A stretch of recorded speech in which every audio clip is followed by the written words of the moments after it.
Tired of sensitive information accidentally being seen in your Docusign documents?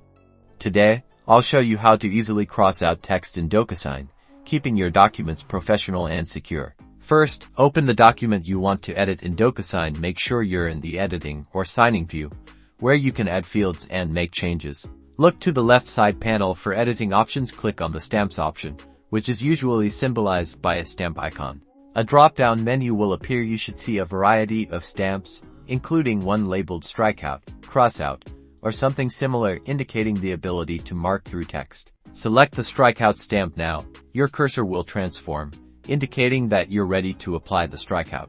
Click and drag your mouse cursor over the text you want to cross out. Adjust the size and placement to fully cover the sensitive information.